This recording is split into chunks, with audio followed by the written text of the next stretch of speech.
Welcome to Navigating Cancer Together.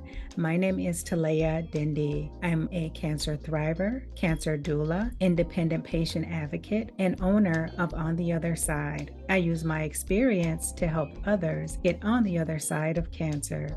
Gaps between the guidance, emotional support, and education that are needed and what one receives can be huge. This podcast fills those gaps by sharing stories, resources, and information about all things related to cancer and wellness. I interview guests from all walks of life who are living with cancer, caregivers, and those who are thriving on the other side. Also, I talk with organizations, healthcare professionals, and experts in the health and wellness spaces who offer complementary and integrative care. Join me. We are in this together.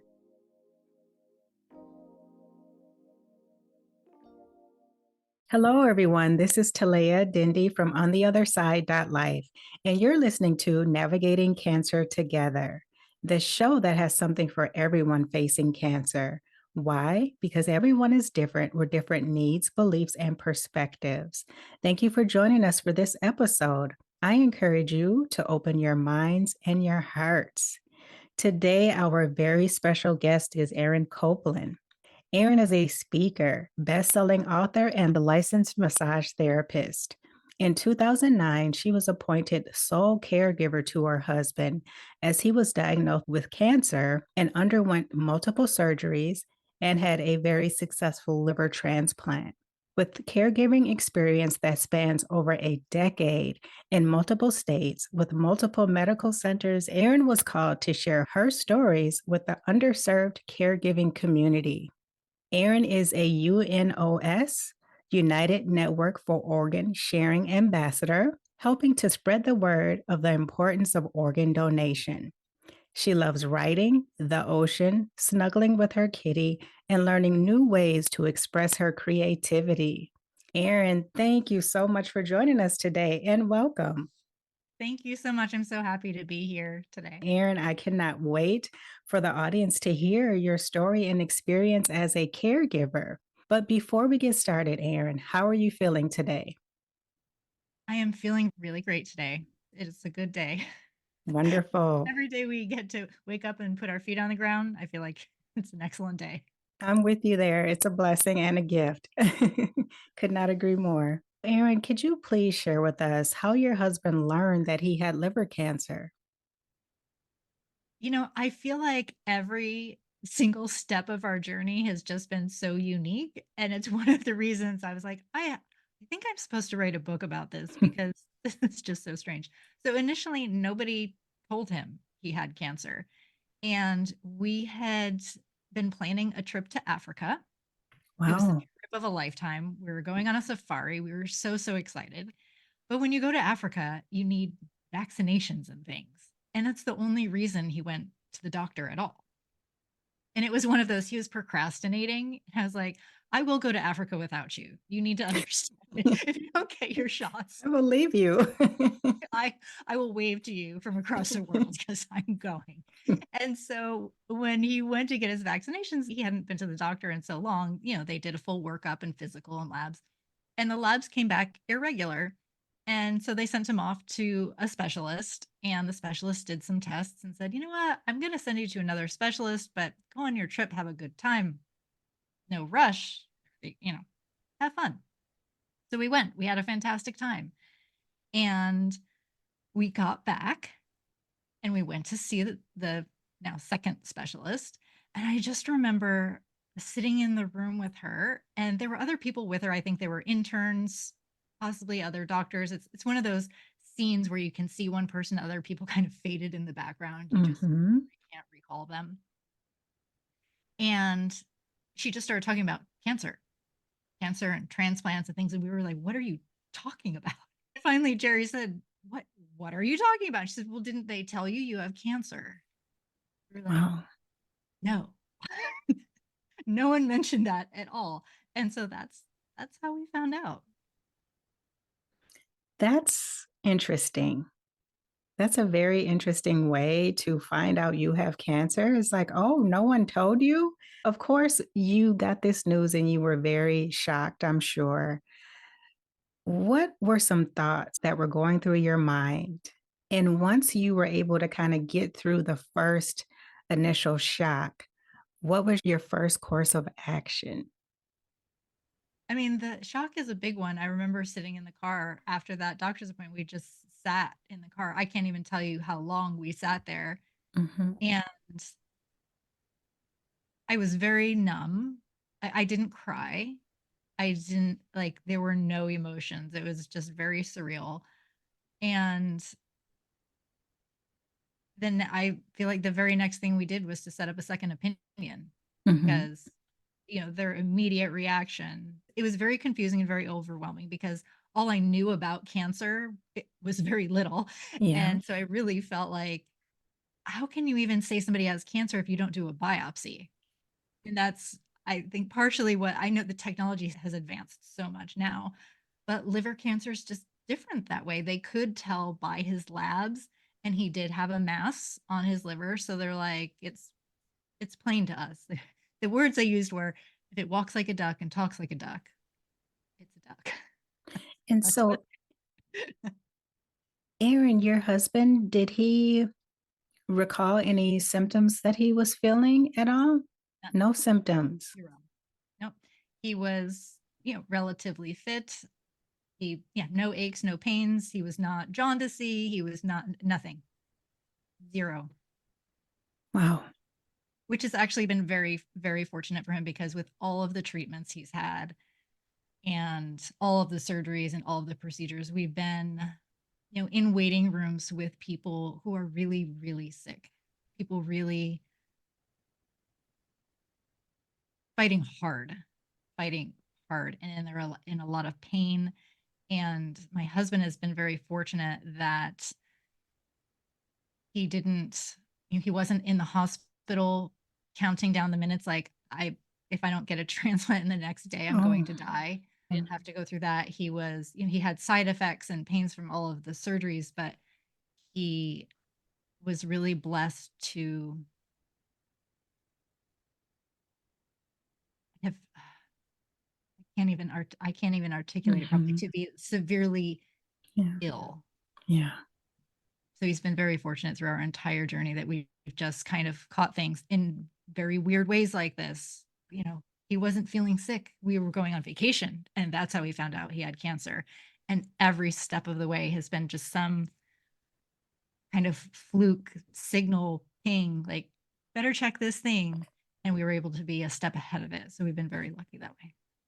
Cancer is a weird thing like that. Sometimes there's all these symptoms, you just feel sick, you feel aches and pains, and sometimes there's nothing. You like you say, you just happen to find it. And that's why it's so important to really know your body, make sure you stay on top of getting your screenings, your blood work, all of those things, because even though you may look well and feel well, there may be something going on that you're not aware of. So, thank you so much, Erin, for sharing that. On your website, you have a statement that says softening the caregiving journey.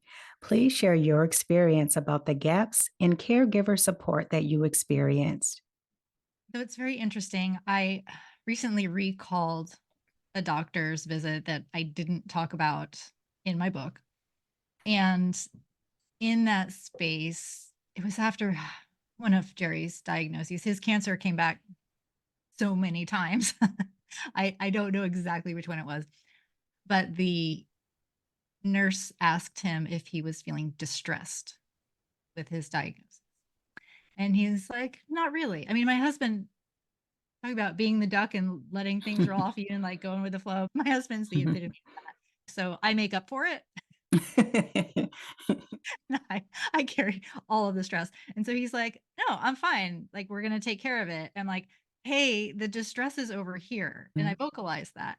And she kind of laughed and she said, oh, the wives are always like that. The husbands are like, it's fine. And the wives are like, ah.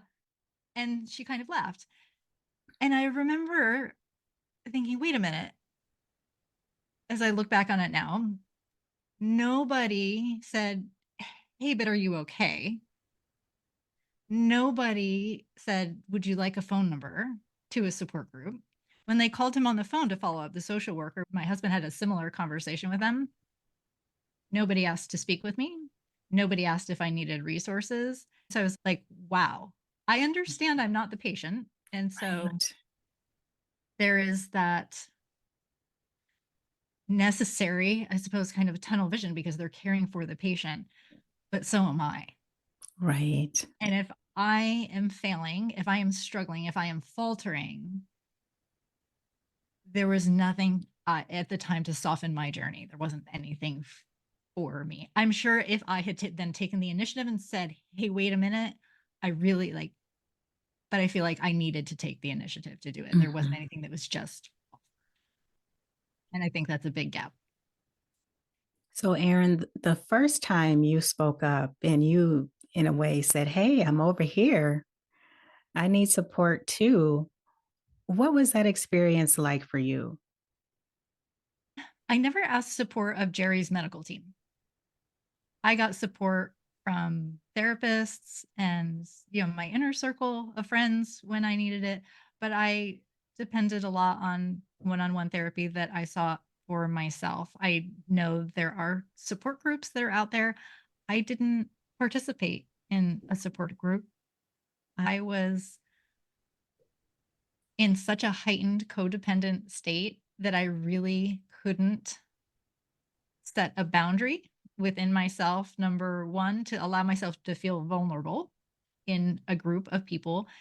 And I also didn't know how to set that boundary to not feel responsible for everybody else in the group, Yes. to have to take care of everybody. And so I was like, wait, you want how I can't take care of everybody, so I can't participate. And Yeah. it was that black and white for me. I know that wasn't my responsibility, but that's again, everything was so heightened and I couldn't draw the boundary.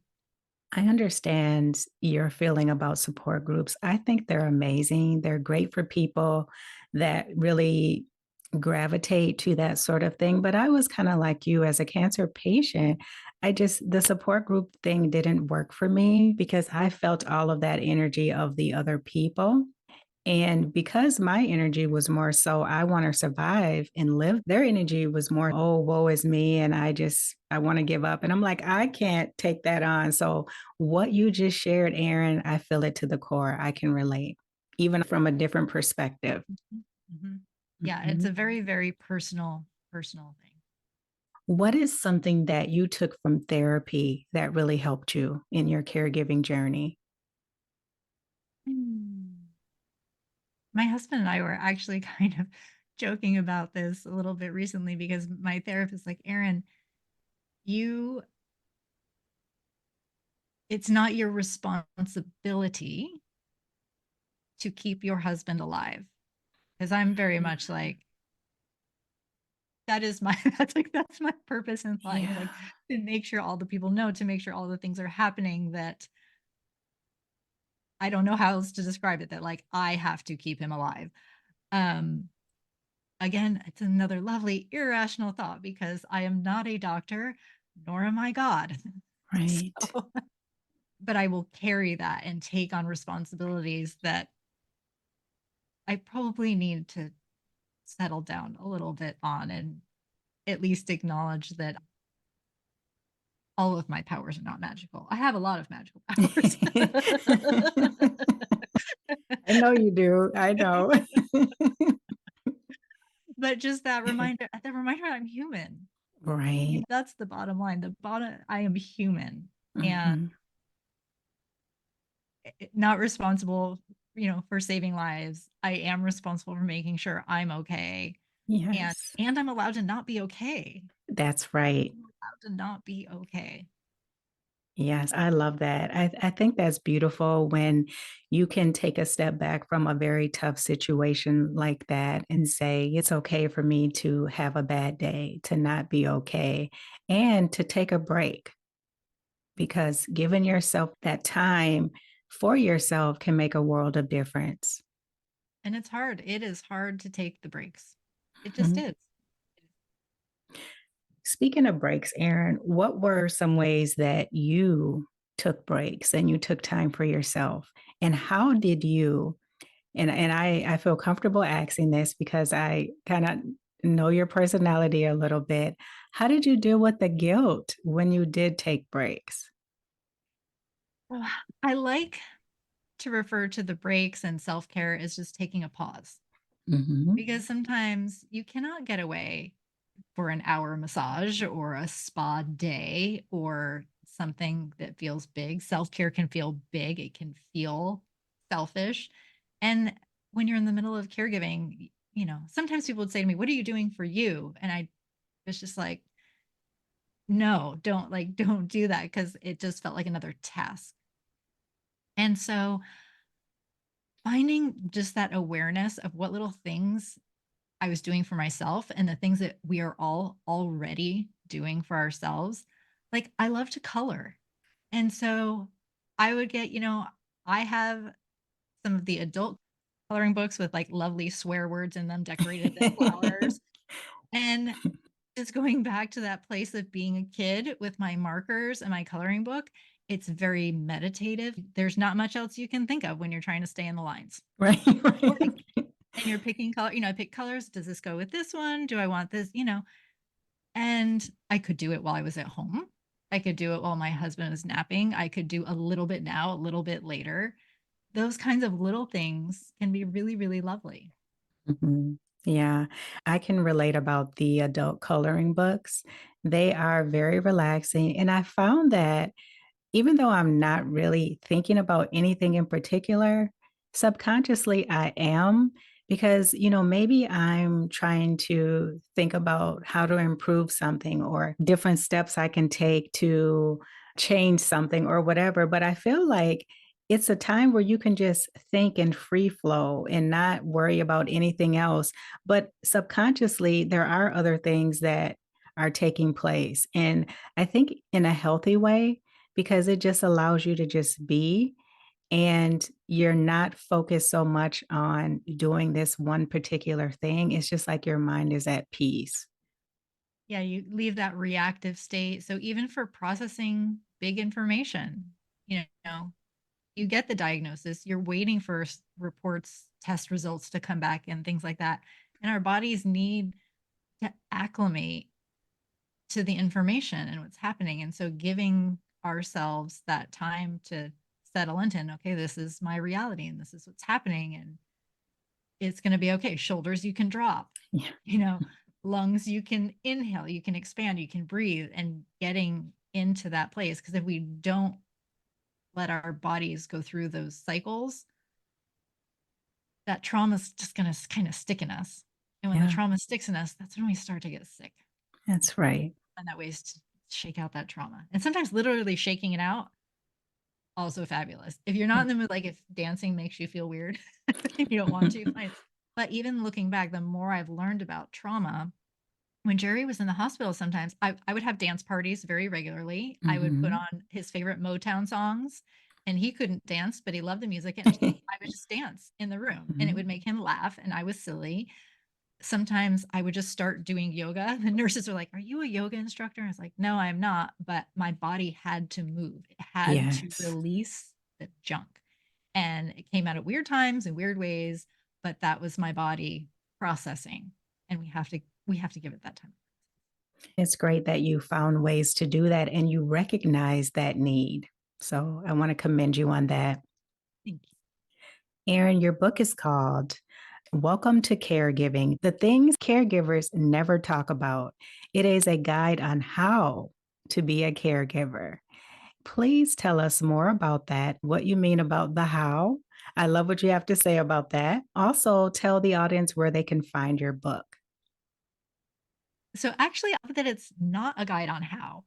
I don't want to tell anybody how to do it because it's such a personal experience and such a personal journey. That's why I like to focus on softening that journey and finding that awareness and ways to honor where you are and what you need to do. Because if someone goes in black and white, do this and then do this, and then it's, do the self care, it starts to feel inhibitive. And we have to be able to flow. And so my book really shares my experiences And it does I have a bunch of sections I called in hindsight because there's things I did not see in the moment that I saw when I wrote the book. It said, "Hey, I did this thing. This is the lesson I learned for myself. So if you can learn from my lesson so you don't repeat it, amazing." But also, it's just my journey so that people don't feel so alone. They're like, "Okay, I'm doing some kooky things. Erin did some kooky things.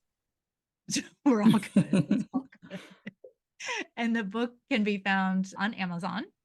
It is in paperback and ebook and audiobook. I recorded the audiobook for it as well. So Great. What is one thing that a caregiver never talks about, Erin? I think the biggest thing we never talk about, and it was the hardest chapter for me to write in my book, but I wrote a whole chapter about sex. Because whether you are the caregiver for your spouse, like I was, or a parent, or even a child, the stresses and things, they trickle through your life and it affects every facet of your life. Mhm. And so I wrote a whole chapter about Good. that. I tried to leave it out. No, if I'm talking about all the things, I need to talk about all the things. So here it is, readers. That's right, and that's one thing too that the healthcare team doesn't really prepare you for, and many people have said that too, that have been in cancer patients. They've said, "Well, nobody told me this particular thing was gonna affect my sex life or my sex function." It's so good to hear that coming from a caregiver as well. Thank you for talking about that topic. As a woman, did you receive pushback or attitude from doctors or medical professionals? And if you did, how did you handle that? And what advice do you have for other women who are advocating for their loved ones and their caregivers as well? Such an interesting question. And I don't know so much if it was because I was a woman. I would like to give some of these people the benefit of the doubt and just say that they were just jerks overall to everybody. But one of the second opinions that we went to, I went to ask questions and I had done some research. And the question I asked, which I will never forget the question, I said, "Is Jerry's cancer primary or secondary?" Good question. And he rolled his eyes and he said, "Oh, you're one of those." Mm, I was like, "Oh, okay." So I didn't ask any more questions. I was done. wow. I was done. I was very upset about it. I completely disassociated from the situation. And then Jerry and I decided when we got home that we would not be going to that medical center if that's how they were going to treat me. They weren't fit to care for us as a family. And I think my only advice is to find teams that you are comfortable with as a family. I would always choose whatever is best for my husband, what he was most comfortable with in honoring his life decisions, and just to keep using your voice. That's the biggest advice for women, using your voice, listening to your gut. It knows when something does not feel right. If you have a question about something, something is not making sense, use your voice. No matter how many times they roll their eyes, how many times they say, "You don't need to write this down." I heard that a lot. Oh, yes.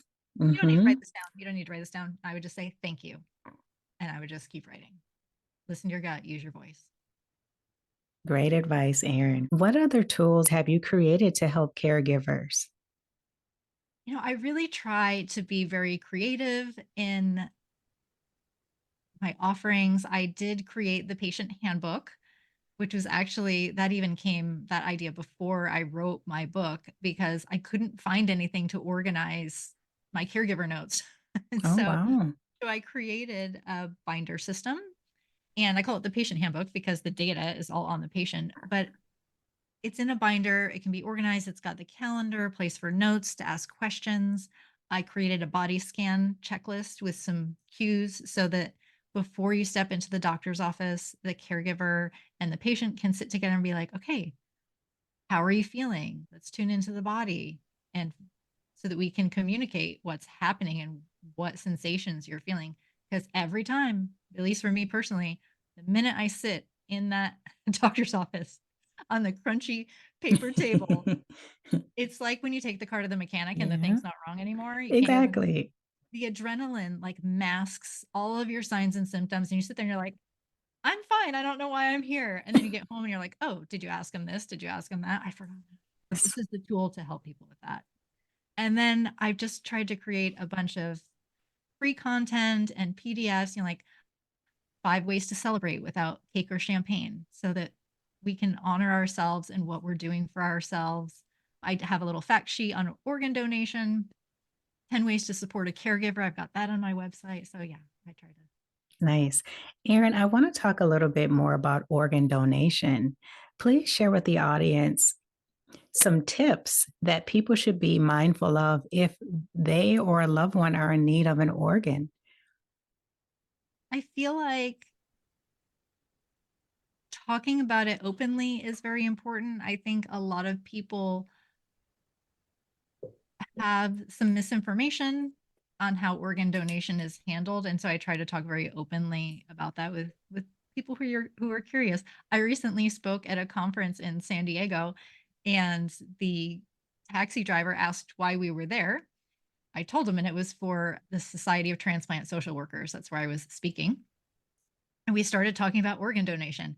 And he had all these questions. We talked for like a half hour just about organ donation, but he was asking questions like, oh, so how do you buy an organ? You do not buy an organ. Organs are not for sale in America. I don't know what the rest of the world does, but that is not a thing. Um, there is a list. It is managed. It's like down, it's blood type down to the minute of when you're on the list. There's each organ has different tests and scores and things to help you move up on the list. To me, I find it to be a fascinating system. The world of organ donation is fascinating to me. But I think having those conversations is just important. Now I believe all major religions will accept organ donation, which was not always the case. Many leave it up to the discretion of the individual. And so that's on the UNOS website, information about that. So any questions, and I always tell people, you have any questions about it? I'm here. You're welcome to message me and I will happily answer questions and forward any information I can. This episode of Navigating Cancer Together is sponsored by On the Other Side, a cancer navigation enterprise that offers emotional support to individuals and families affected by cancer. Their cancer doula can guide them through the healthcare system and help them mindfully navigate cancer so they can reclaim their lives. If you want to learn more, visit ontheotherside.life and book a meet and greet today with a knowledgeable cancer doula who has faced cancer and made it on the other side. Thank you, Erin, for sharing that information. As you know now, everyone's life changes after a cancer diagnosis, even family members. What was your purpose in life before becoming a caregiver to your husband? And what is your purpose now? What? That's a good. What was my purpose? It's been so long now. The bio says for over a decade, and we're into. I think next year is going to be 15 years. Wow. And I don't know if I had defined a purpose for myself per se. I was working a 9 to 5, just kind of, it's just working Mm-hmm. day to day. But there's something in me that feels like I was always meant to be a caregiver. I was always meant to share this message in one way or another. I mentioned at the beginning of our interview, just the way things happened. None of it was normal. It was like this story after story. It was like, what? And I was meant to share these experiences. How has being a caregiver changed you? I don't know that it has. I think it has Okay. actually enhanced me, good and bad, good and bad. Some of the, those, some of those lovely codependent qualities that we talked about a little bit, those were for sure enhanced. In a good But if way. it hadn't been, I don't know that I would have learned about them to be able to heal them, to be a better version of myself. The compassion in me has been enhanced. The love for myself has been enhanced. So I really think, um, yeah, enhancement it's done more enhancing than changing. I like that. Enhanced. That's perfect. What is one word that you would use to describe how you are surviving or how you have survived caregiving?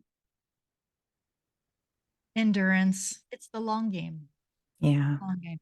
It can be short. You might have a child or loved one that has a broken arm or, something like that, and it's kind of a shorter thing. There are many people out there caring for loved ones with dementia and Alzheimer's, and that it's a long game. It is a long game. Cancer comes in and goes. My husband had a period that, every 2, 3 years ago, something else would pop up. And so you're in the clear for a while and then you go again. Mhm. And it's the long game. Thank you. What do people often misunderstand about being a caregiver? I feel like some people might categorize it as being a little easier than it is. Like Mm, you drive people to doctor's appointments, you tell people to take their pills and do the pill box. And there's just so much in it. I don't think it is widely discussed how much of a trauma it really is. In my book, I talk about, and in my talks, I talk about being the kitchen table pharmacist and how that task, when I filled my husband's pill box every week, I knew that those pills kept him alive. I yeah. knew if I messed them up, he could die. And therefore, that task every Sunday had life or death significance for me. And I lived that every week. And nobody prepared me for it. Nobody talked about that. And so all of those little moments really start to build up. And so, unless you have a good foundation and you have those tools to soften the journey, that trauma, it really starts to affect our bodies and can lead to episodes of PTSD and things like that. And I think people don't see caregiving in that way. Mhm. Yeah. Very real. And Erin, what you have shared throughout our conversation really speaks to the need for caregivers to have care. All throughout our conversation, that's what I keep hearing is there needs to be care for the caregiver as well. So you can keep being the best caregiver to help make sure that your loved one is getting what they need and they're going through their journey as best as possible. Absolutely. Finally, Erin, what is one I wish I would have known? And it can be about life in general, caregiving, anything. So many. I wish I would have known about the trauma factor. I wish I would have known how hard it can be. And then it's okay that it feels hard. And everybody handles it differently. Everybody handles it differently. Like you mentioned in your intro, which is why you have this podcast, because Hmm. we all come from different walks of life and have different experiences and process information differently. Um, but had I known, I may have taken steps to soften that journey for myself instead of beating myself up. It took me it took me a good year or two longer than my husband to recover from his transplant. He took Wow. Speaking of that, Erin, and trauma, PTSD, do you know if there are any therapists specifically for caregivers who have experienced trauma and PTSD? I know there are specific therapists for caregivers, for sure. I don't know. I've done a teeny tiny bit of research on caregiver PTSD, and I really did not find a lot of data. So if anybody out Mhm. there knows the research, you're welcome to share it with me. And so I don't know if that's, forthcoming in the medical channels. So I don't know if there are specific therapists that deal with the aftermath. I mean, I still have my therapist. I see her Good. regularly, and so she helps me through things because things show up in at weird times and weird ways. That's what we can Mhm. when we can, and then it's like when our bodies and minds and spirits are ready to process the next part, something will resurface again, and we go, "Oh, I thought I dealt with this. Where'd this come from?" Well, guess what? Yeah. We get to we get to dig into the Yeah. next layer. So Yeah. healing is ongoing. I could not agree more. And I like how you said when your body is ready. I think that's the key to realize for anyone out there listening who is pretty much telling someone, oh, that happened 5 years ago, get over it. No, your body lets you know when you're ready to take that thing on or work through that thing.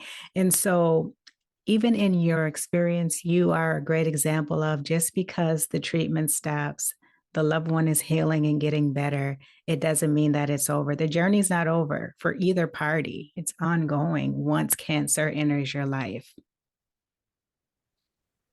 It is. Erin, I want to thank you. You are an incredible caregiver. I love your personality. Thank you for sharing your experience. For the people who are interested in reaching out to you, learning more about your story and your journey, where can they find you?